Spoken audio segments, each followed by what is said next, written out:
English സംസാരിക്കുമ്പോഴും എഴുതുമ്പോഴും ഒക്കെ വളരെയധികം ആവശ്യമുള്ള ഒന്നാണ് പ്രപ്പോസിഷൻസ്. ഇത് പ്രപ്പോസിഷൻസ് ഉപയോഗിക്കാതിരുന്നാൽ അത് ശരിയാകില്ല. ഇനി ഉപയോഗിക്കുമ്പോൾ തെറ്റായി ഉപയോഗിച്ചാലും അതും ശരിയാകില്ല. ഇംഗ്ലീഷിൽ ഒരുപാട് പ്രപ്പോസിഷൻസ് ഉണ്ട്. വളരെ കോമൺ ആയിട്ട് ഉപയോഗിക്കുന്ന പ്രപ്പോസിഷൻസ് ആണ് to, in, on, of, from, at ഒക്കെ. ഇതിൽ ഇന്ന് നമ്മൾ പഠിക്കാൻ പോകുന്നത് ടു എന്ന പ്രപ്പോസിഷൻ എവിടെയൊക്കെ എങ്ങനെയൊക്കെ ഉപയോഗിക്കാം എന്നാണ്. പല ഡിഫറൻറ്റ് മീനിങ്സും ഇതിനുണ്ട്. അപ്പോൾ ആ ഡിഫറൻറ്റ് മീനിങ്സിൽ എങ്ങനെയാണ് ഉപയോഗിക്കുന്നത് എന്ന് നമുക്ക് ഇന്നത്തെ ലെസണിൽ നോക്കാം. ടു എന്ന പ്രപ്പോസിഷൻ ഉപയോഗിക്കുന്ന ഒരു കോണ്ടെക്സ്റ്റ് ഡയറക്ഷൻ അല്ലെങ്കിൽ ഡെസ്റ്റിനേഷൻ. ഇപ്പോൾ നമ്മൾ ഒരു സ്ഥലത്തേക്ക് പോകുന്നു, ഒരു ലക്ഷ്യസ്ഥാനത്തേക്ക് പോകുന്നു, അതല്ലെങ്കിൽ ഒരു സ്ഥലത്തേക്ക് വരുന്നു എന്നൊക്കെ പറയില്ലേ, അവിടെയാണ്. ഇപ്പോൾ ഫോർ എക്സാമ്പിൾ ബീച്ചിലേക്ക് എന്ന് പറയുമ്പോൾ ടു ദ ബീച്ച്, പാർക്കിലേക്ക് എന്നാണെങ്കിൽ ടു ദ പാർക്ക്, ഹോസ്പിറ്റലിലേക്ക് ടു ദ ഹോസ്പിറ്റൽ. അപ്പോൾ ഏതെങ്കിലും ഒരു സ്ഥലത്തേക്കോ അതല്ലെങ്കിൽ ഏതെങ്കിലും ഒരു ഡയറക്ഷനിലേക്കോ ഒക്കെ പോകുന്നതിന് നമുക്ക് ടു എന്ന പ്രപ്പോസിഷൻ ഉപയോഗിക്കാം. വി വാക്ക്ഡ് ടു സ്കൂൾ എന്ന് പറഞ്ഞാൽ ഞങ്ങൾ സ്കൂളിലേക്ക് നടന്നു. John is flying to New York. John ന്യൂയോർക്കിലേക്ക് പറന്നു, ഫ്ലൈറ്റിന് പോയി. അവിടെയൊക്കെ ടു ന്യൂയോർക്ക്. അതുപോലെ ടു സ്കൂൾ എന്നല്ലേ, അവിടെ ടു എന്ന പ്രപ്പോസിഷൻ നമുക്ക് ഉപയോഗിക്കാം. They went to a small village. അവർ ഒരു ചെറിയ ഗ്രാമത്തിലേക്ക് പോയി. The dog ran to us. Dog നമ്മളുടെ അടുത്തേക്ക് ഓടി വന്നു, ആ ഡയറക്ഷനിലേക്ക്, നമ്മൾ നിൽക്കുന്ന സ്ഥലത്തേക്ക് ഓടി വന്നു. To us. ടു എന്ന പ്രപ്പോസിഷൻ ഉപയോഗിക്കാവുന്ന ഒരു കോണ്ടെക്സ്റ്റാണ് ഇത്. ഇനി next one, giving things. Giving things. ഇപ്പോൾ ഒരു വസ്തു ഒരാൾക്ക് കൊടുക്കുന്നു. ഞാൻ അവൾക്ക് ഒരു ഗിഫ്റ്റ് കൊടുത്തു. ഞാൻ അവൾക്ക് എന്ന് ഉപയോഗിക്കില്ലേ, അവൾക്ക്, ടു ഹേർ എന്നാണ് അവിടെ ഉപയോഗിക്കുന്നത്. അവൻ എനിക്ക് ഒരു ഗിഫ്റ്റ് തന്നു, എനിക്ക്, അവിടെ ടു ഉപയോഗിക്കാം. ഞാൻ അവന് ഒരു മെയിൽ അയച്ചു, അവന്, അവിടെ ടു ഉപയോഗിക്കാം. എൻ്റെ ഫോട്ടോസൊക്കെ ഞാൻ അവർക്ക് കാണിച്ചു കൊടുത്തു, ഇവിടെ എന്താണ്, അവർക്ക്, ഇവിടെയൊക്കെ നമുക്ക് ടു ഉപയോഗിക്കാം. അപ്പോൾ അവർക്ക്, അവന്, അവൾക്ക്, നിങ്ങൾക്ക്, ഞങ്ങൾക്ക്, എനിക്ക് എന്നൊക്കെ പറയുന്ന സ്ഥലത്ത് നമുക്ക് ടു ഉപയോഗിക്കാം. They sent the package to us. They sent, അവർ, പാക്കേജ് ഞങ്ങൾക്ക് അയച്ചു, ടു അസ് എന്ന് പറയുന്ന ഞങ്ങൾക്ക്. I sent a message to you. I sent a message to you. ഞാൻ നിങ്ങൾക്ക് ഒരു മെസ്സേജ് അയച്ചു, നിങ്ങൾക്ക്, ടു യു. ടു ഹേർ എന്നാൽ അവൾക്ക്, ടു ഹിം എന്നാൽ അവന്, ടു ദം എന്ന് പറഞ്ഞാൽ അവർക്ക്, ടു യു നിങ്ങൾക്ക്, ടു അസ് ഞങ്ങൾക്ക്, ടു മീ എനിക്ക്. ഇങ്ങനെ ഇത്തരത്തിൽ അവിടെ ടു എന്ന പ്രപ്പോസിഷൻ്റെ ഉപയോഗം ഉണ്ട്. ഒരു എക്സാമ്പിൾ കൂടി. The government provided money to all the people. Government എല്ലാവർക്കും പൈസ കൊടുത്തു. എല്ലാവർക്കും means to all the people, ജനങ്ങൾക്ക് എല്ലാവർക്കും. ടു ഓൾ ദ പീപ്പിൾ എന്നാണ് പറഞ്ഞത്. അവിടെ ടു എന്ന പ്രപ്പോസിഷൻ നോക്കൂ. I gave the keys to Jane. ഞാൻ കീസ്, താക്കോലുകൾ ജെയിന് കൊടുത്തു, ടു ജെയിൻ. ഇനി ടു ഉപയോഗിക്കാൻ പറ്റുന്നത് റെസ്പോൺസ്. റെസ്പോൺസ് എന്ന് പറയുന്നത് പ്രതികരണം. ഇപ്പോൾ നമ്മൾ ഒരു ലെറ്റർ അയച്ചാൽ അതിന് റിപ്ലൈ ചെയ്യില്ലേ, അത്. പിന്നെ ഒരു ക്വസ്റ്റ്യൻ ഉണ്ടെങ്കിൽ അതിന് ഒരു ആൻസർ കൊടുക്കണം. അങ്ങനെയുള്ള കാര്യങ്ങൾക്കാണ് നമ്മൾ റെസ്പോൺസ് എന്ന് പറയുന്നത്. അപ്പോൾ അവിടെയും നമുക്ക് ടുവിൻ്റെ ഉപയോഗം ഉണ്ട്. Please reply to my email. എൻ്റെ ഇമെയിലിന് റിപ്ലൈ അയക്കൂ എന്നാണ്. Please reply to my email. There is a solution to the problem.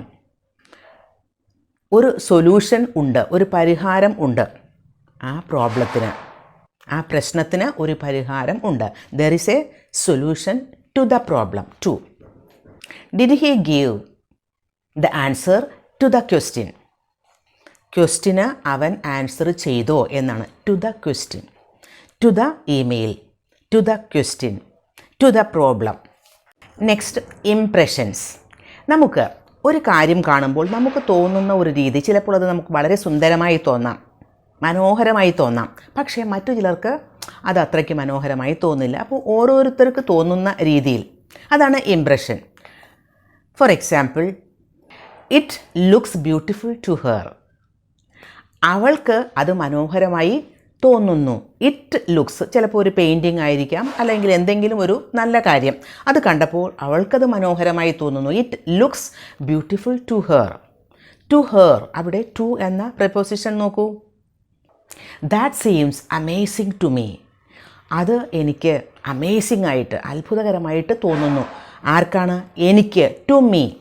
മറ്റുള്ളവർക്ക് അതങ്ങനെ ആകണമെന്നില്ല. It seems amazing to me. എനിക്ക് എന്നുള്ള മീനിങ്ങിൽ തന്നെയാണ് ഇവിടെ ടു ഉപയോഗിച്ചത്. Next, behaviour to others. മറ്റുള്ളവരോടുള്ള പെരുമാറ്റം. She is nice to him. അവൾ അവനോട് നല്ലതാണ്, നല്ല പെരുമാറ്റമാണ്. She is nice to him. അവനോട് നല്ല പെരുമാറ്റമാണ്. ചിലപ്പോൾ മറ്റുള്ളവരോട് നല്ലതാവണമെന്നില്ല. The teacher is being mean to her students. To her students. Teacher അവരുടെ കുട്ടികളോട് മീൻ ആയി വരുന്നു.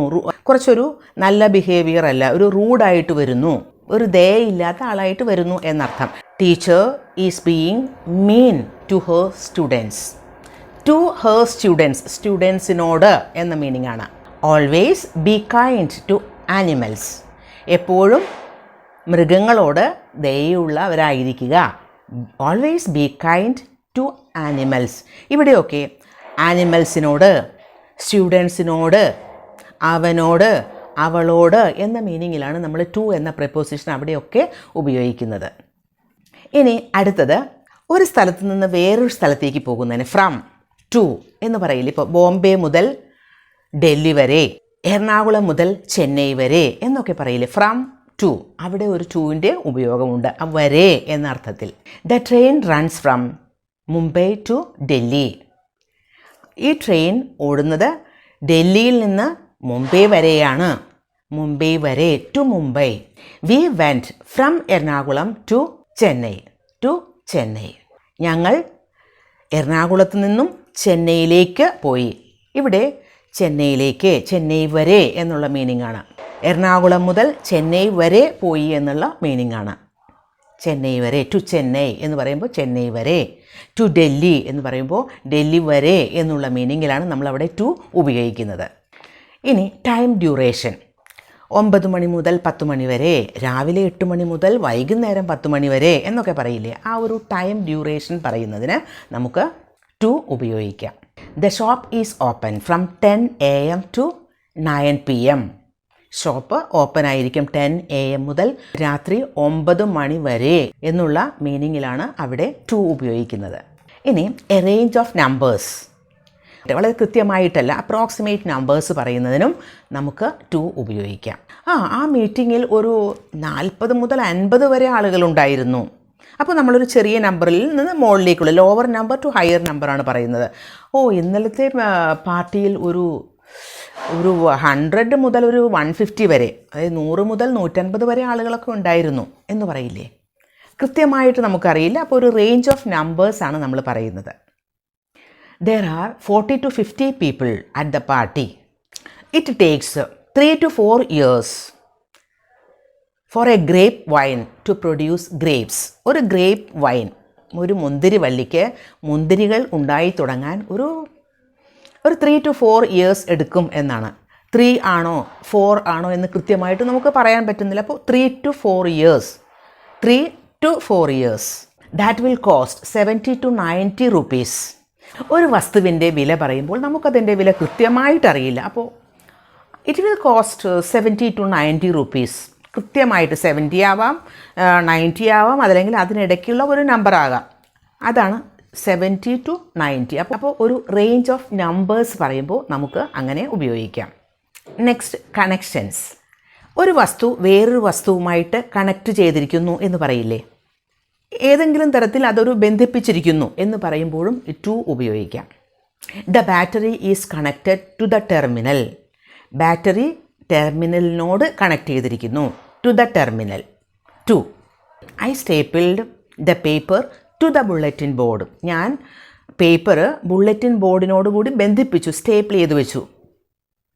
I stapled the paper to the bulletin board. ഇനി ടൈം പറയുമ്പോൾ നമുക്ക് ടു ഉപയോഗിക്കാം. 4:45 എന്നൊക്കെ പറയില്ലേ, അതല്ലെങ്കിൽ 10:05 എന്നൊക്കെ നമ്മൾ ടൈം പറയുമ്പോൾ പറയാറുണ്ട്. ദ ട്രെയിൻ അറൈവ്സ് അറ്റ് 4:45 എന്ന് പറഞ്ഞാൽ അതിനർത്ഥം ഒരു 15 മിനിറ്റ് കൂടി ഉണ്ട് 5-ന്. ആ സമയത്താണ് ട്രെയിൻ വരിക. 4:45 ട്രെയിൻ വരുന്ന സമയം 4:45 എന്ന് പറഞ്ഞാൽ 5 o'clock ആകുന്നതിന് 15 മിനിറ്റ് മുമ്പാണ് എന്നർത്ഥം. 4:45. അതുപോലെ 10:05 എന്ന് പറഞ്ഞാൽ 10 മിനിറ്റ്സ് ഉണ്ട് എന്തിന്, 5 o'clock ആകാൻ. 6:10 എന്ന് പറഞ്ഞാൽ 6 മിനിറ്റ് ഉണ്ട് ടു 10 o'clock ആവാൻ. 6 മിനിറ്റ് 10 o'clock ആകാൻ ഉണ്ട്. അപ്പോൾ അവിടെയൊക്കെ നമ്മൾ ടൈം പറയുകയാണ്. അവിടെ നമുക്ക് ടു എന്ന പ്രപ്പോസിഷൻ ഉപയോഗിക്കാം. Next one, comparisons. ഇപ്പോൾ പലപ്പോഴും നമ്മൾ ഒന്നിനെ വേറൊന്നിനോട് കമ്പയർ ചെയ്യാറുണ്ട്. ഇപ്പോൾ രവിയേക്കാൾ ഉയരം കൂടിയതാണ് അലക്സ് എന്ന് പറയുന്നു. Alex is ടോളർ than Ravi. ഇനി ഈ ബോക്സാണ് മറ്റേ ബോക്സിനേക്കാളും ഭാരം ഉള്ളത് എന്ന് പറയണമെങ്കിൽ this box is heavier than that box. ഇങ്ങനെയല്ലേ നമ്മൾ ദാൻ എന്ന ഒരു വേർഡാണ് അവിടെ ഉപയോഗിച്ചത്. ചില വാക്കുകൾക്ക് കമ്പയർ ചെയ്യുമ്പോൾ ദാൻ എന്നതല്ല ഉപയോഗിക്കുന്നത്, അതിന് പകരം ഉപയോഗിക്കുന്നത് ടു ആണ്. For example, prefer, inferior, superior, senior, junior, anterior, posterior ഇങ്ങനെയുള്ള വാക്കുകളൊക്കെ വരുമ്പോൾ അവിടെ നമ്മൾ ഉപയോഗിക്കുന്നത് ദാൻ അല്ല ടു ആണ്. He is superior to me. അവൻ എന്നേക്കാളും സുപ്പീരിയർ ആണ്. Ravi is junior to Shyam. ശ്യാമിനേക്കാളും ജൂനിയർ ആണ് രവി. അവിടെയൊക്കെ ദാൻ അല്ല ഉപയോഗിച്ചത്, ടു ആണ്. I prefer coffee to tea. ടീനേക്കാളും ഞാൻ ഇഷ്ടപ്പെടുന്നത് കോഫിയാണ്. അപ്പോൾ ഇവിടെയൊക്കെ നമുക്ക് ടു എന്ന പ്രപ്പോസിഷൻ്റെ ഉപയോഗം ഉണ്ട്. പലപ്പോഴും ടു എന്ന പ്രപ്പോസിഷൻ ഉപയോഗിക്കുമ്പോൾ വളരെ കോമൺ ആയിട്ട് വരുത്തുന്ന ചില മിസ്റ്റേക്സ് ഉണ്ട്. I gave it to her. ഞാൻ അത് അവൾക്ക് കൊടുത്തു എന്നല്ലേ. അവിടെ I gave it for her എന്നുപയോഗിക്കാറുണ്ട് പലരും. അവിടെ ഫോർ അല്ല ഉപയോഗിക്കേണ്ടത്, ടു തന്നെയാണ്. I gave it to her.